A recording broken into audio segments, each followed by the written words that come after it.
Sean Fain speaking yesterday to introduce her in Michigan. I mean, honestly, extremely positive. It would be the thing we'd be leading with today if it wasn't for the Gaza stuff, that an entire arena full of Democrat partisans are cheering he's a scab, very like pro-union vernacular. Like, I think there are... Let's play that clip here now that it's come up. This was Sean Fain, one of the speakers yesterday, introducing Harris and Walz in Michigan, and listen to the crowd. Meanwhile, on the other side, we know who we're dealing with.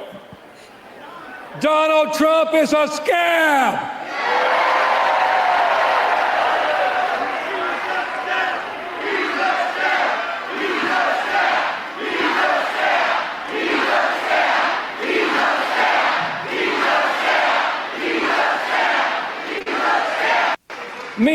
It's awesome to see. He's called him a scab before, Sean Fain, so this is something... Oh, no, that's obvious. But, like, to have Democrats, like, learn that, hey, we support strikes. I think I've heard that. I think I've heard that chant at a Trump rally before, but in support of him. Oh, that would make sense. I'm the best scab. You can't pick me off. You can't peel me off.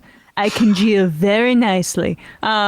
It's encouraging. That's like a level of consciousness that we've been hoping for within the Democrats, and it bodes well for the Harris administration maybe to continue that. Like, if the Democrats just have realigned themselves to the point where, hey, they actually are actively trying to appeal to the Midwest, to the Rust Belt, like in ways that aren't just, hey, I'm going to have a mercenary pick in Josh Shapiro, who is popular in Pennsylvania, but not that popular when you look at the numbers these days. More like ideologically aligning it with Walz, who was someone who labor wanted and who has done pro-worker things in the past and pro-middle class and lower class things in the past, and who was actually governed, versus returning to a active demobilization and a way to show dominance over the left by picking a guy like Shapiro. It's a better day for Democratic politics, and it's been a long time since Clinton, since Reagan. I mean, this is how the Democrats oriented themselves, and I'm not under any illusions that that doesn't remain a significant part of the party, if not like the overwhelming majority of the party. But there is still this element now that we have to continue to work on expanding. And that includes the pro-Palestine movement, but also the pro-worker and pro-union movement. And there's a few differences. A few decades ago, the labor movement was just simply much bigger.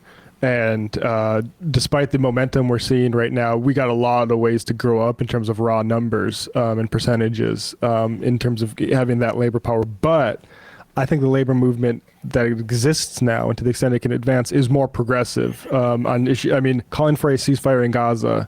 That's, arms embargo, actually, not just ceasefire anymore. UAW and the other unions, including SEIU, which I keep saying since the start of her Senate career, there have been rumblings that Harris is close with that union, also calling for an arms embargo. And that's not, exactly. And that's not just like Sean Fain as the heroic, individual. That's like Brandon Mancia and all these other lower level people in the UAW. Like, that is a through line. You would not have been able to get the union to do that if it wasn't unanimous or like very, very strongly wanted by workers. So I think like the extent that we can grow that's the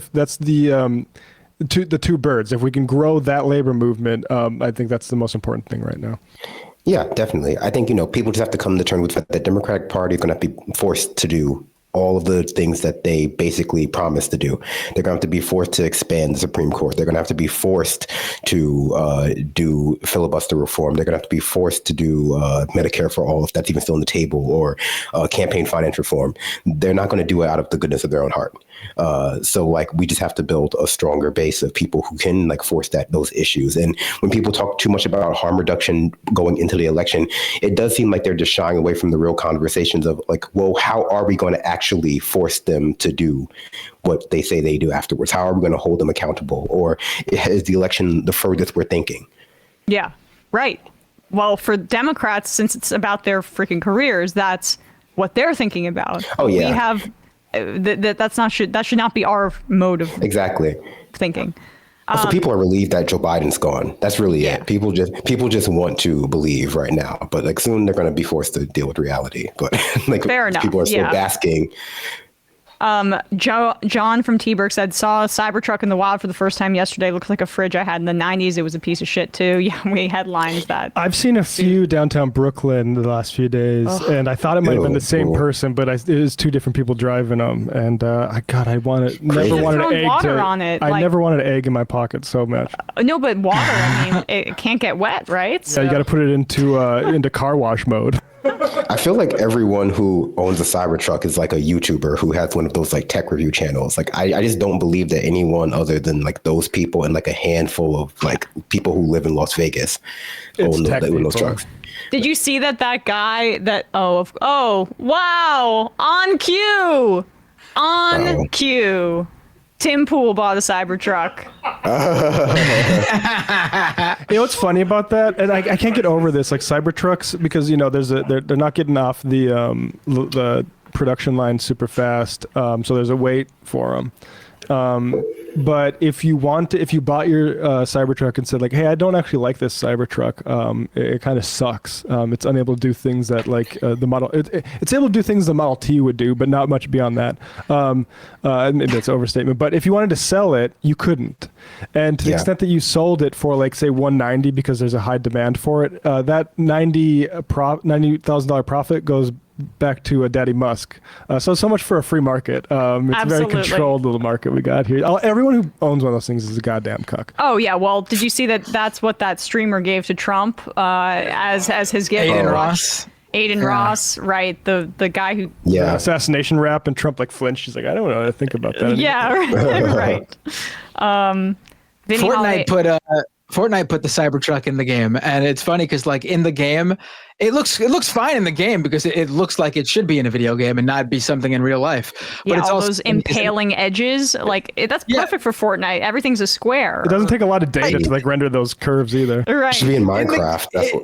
In the game, you could that's what I was thinking of. Sorry. Right. But in the game, you could like absolutely like destroy buildings and stuff while driving like with your Cybertruck. And it's funny because like you definitely cannot do anything close to that with the real Cybertruck. Absolutely like there was a video of it being towed and the bumper comes flying off. You can't even like go up a gentle incline in those bad boys. So, Man Shovel said, big ups to Emma for once again demonstrating the supernatural ability to will political changes into reality. I mean, this is just like when I started betting on hockey for the first time and I won like for a whole month straight. And then I realized that's not sustainable at all. And I haven't placed a sports bet in like 4 or 5 months or something like that. Not throughout the whole NHL and NBA playoffs. I didn't place any sports bets. Much to, I'm one day at a time. I'm just saying. My reputation precedes me. I understand that, but. Hey, folks, don't forget to hit the subscribe button and check out our daily show. We do it every day at 12 p.m. Eastern for about 2.5 hours. We even take phone calls. You should check that out.